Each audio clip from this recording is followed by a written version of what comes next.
Oh, there's like a... It says historic trail near us. You have a number?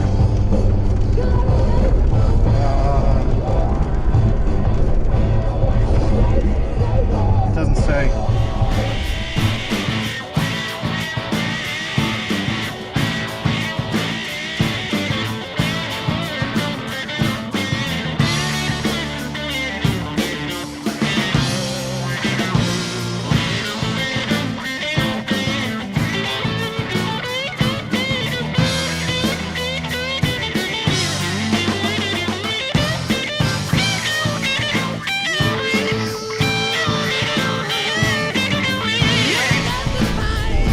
Oh, dang. Yeah, I think, Go right and back all the way. Are we in? Yeah. First is going to be super low, so Yeah, it's okay. Hey guys, today I'm out cruising some trails with my old buddy Ryan and his 2005 TJ, named Sandy. We were just out exploring, checking out some new roads, finding old mines, a lot of Jeep talk. Like Blake Shelton said, the boys around here sending up a prayer to the man upstairs. Talking about girls, talking about trucks, running them red dirt roads out kicking up dust. Ryan was with me recently on a trip to Moab, Utah. Go back to that Moab video after and you can see his Jeep a lot taking point in our group and leading the way.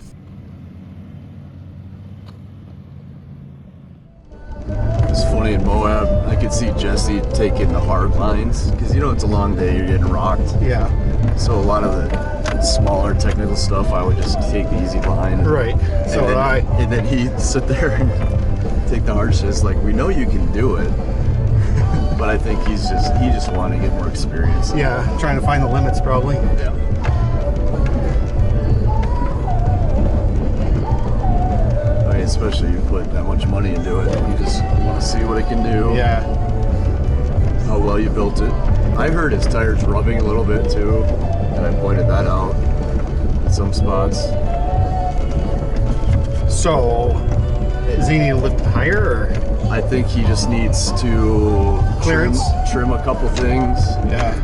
and then maybe look at his bump stops if he's up for that. I don't know.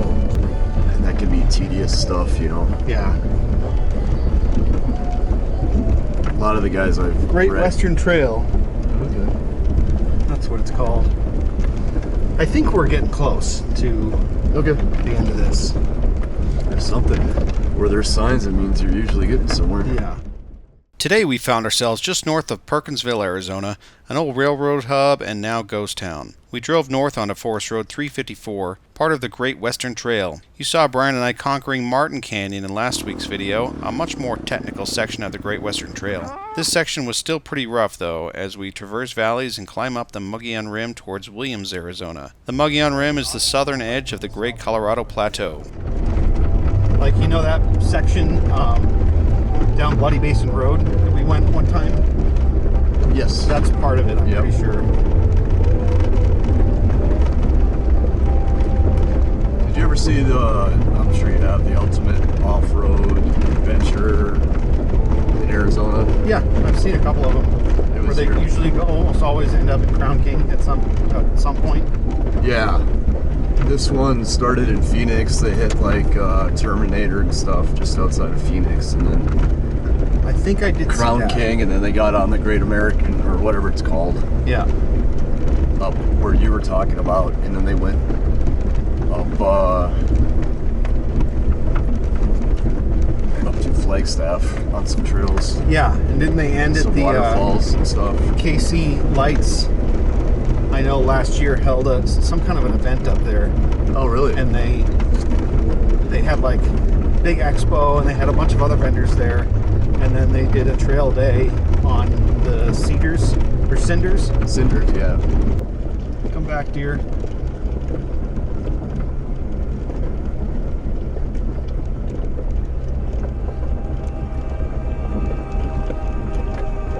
There he is.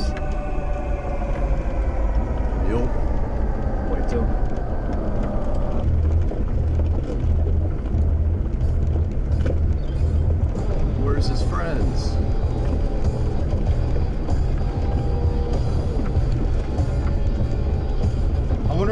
trucks have already shed.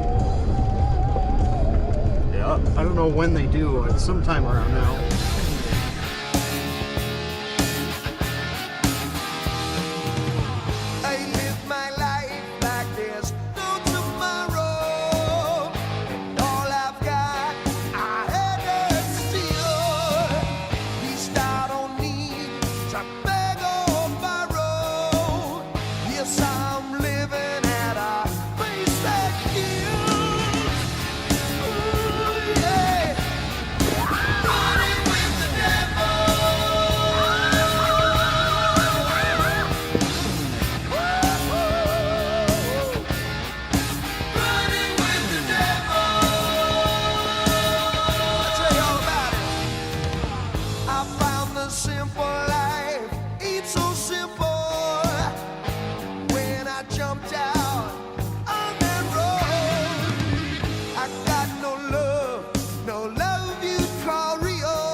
Yeah, I mean, a lot of the guys, what they'll do is they'll take their springs out and cycle front axle, rear axle, every corner, and then they'll go to the limits of the shocks and then just, you know, add like an inch or whatever it is to the bump stops from there. Set it right there. Yeah.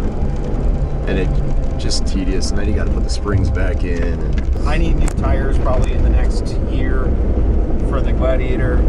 Mud trains are all terrains on the hard terrain around here. Your thoughts? Around here, I would say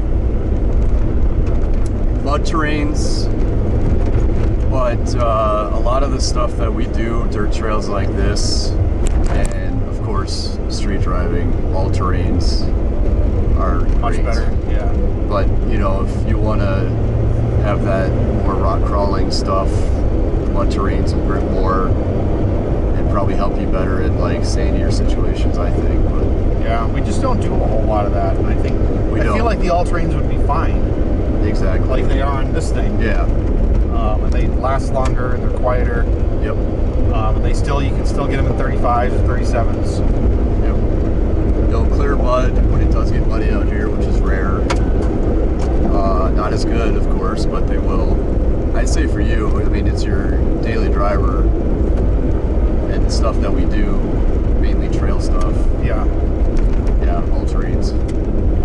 Just makes sense. The other big advantage I was thinking was like sidewall protection. Yeah. But the all-terrains have some, just not as much. And they're getting more aggressive. Like the early BFG all-terrains, like didn't have anything that went over the sidewall at all as far as traction. Right. I have the KM or the KO2s, and they have more, and then the KO3s, the newer ones, have more. Well, what's the winch rule? So it's 1.5 times stronger. 1.5, so you double it, or whatever your thing is, then. So if it's... So if you have a 5,000 pound rig, you want a 7,500 pound winch. I think it basically comes out to like 7,500. Yeah. So that's why an 8,000 pound winch should be enough. Some guys put 10, but that's overkill on something like this, isn't it? Yeah, they're kind of loaded down, and then they also take into account maybe they're towing out a big rig or something like that. That's probably, I think, the biggest advantage TJs have over every other modern Jeep. They're still kind of old school and lightweight. The TJ is probably my favorite generation of the Jeep Wrangler history. Produced from 1997 through 2006, they're still easy to find, relatively affordable, and parts are cheap. They're also beginning to appreciate in value. The TJ was still very basic and Jeepy in nature, with some added comfort over the previous generation, but still much lighter than its successor. Weighing in at about 3,500 pounds, it was the first to employ coil spring suspension, giving it a much nicer ride, and it was the last to use the legendary 4-liter straight-six engine. This was also when Jeep really started listening to its customer core and introduced the Rubicon hardware package, the biggest jump in factory off-road capability for any vehicle and setting a new industry standard. What I do like is this first gear in this. It's really low. Yeah. Most times I don't even start out in first. I noticed that. It's what we're doing, 15. So then you put it at 4 low. It's pretty nice. But with 4 to 1, it'd be even nicer. Yeah, you could really crawl. A lot more options. And it'll make pushing 35s a lot easier. Yeah. You ever heard of some guys with manuals? They'll get a throttle little lever that they add here. It's usually off like a mountain bike or something like that, and you can just click it so it keeps the revs up Oh, really? No. on its own. I thought that would be a cool thing to add to my old CJ when I had it. It's like a throttle cable, Yeah. like in a Cessna, Yep. so you can dial it in a little bit. Yeah, just so you can keep it up on technical sections like this, Yeah. and then you would just feather the gas. Yep. That'd be nice. Ryan's my friend who got me into Jeeping long ago. We used to watch trucks with Stacy David on Spike TV's Power Block when we were young, talking about going to EJS, Moab, building lifted, more capable rigs, and exploring Arizona's backcountry. Now those dreams are finally coming to fruition, and we're looking forward to a lot more Jeep adventures together. And Sandy the TJ is still running strong.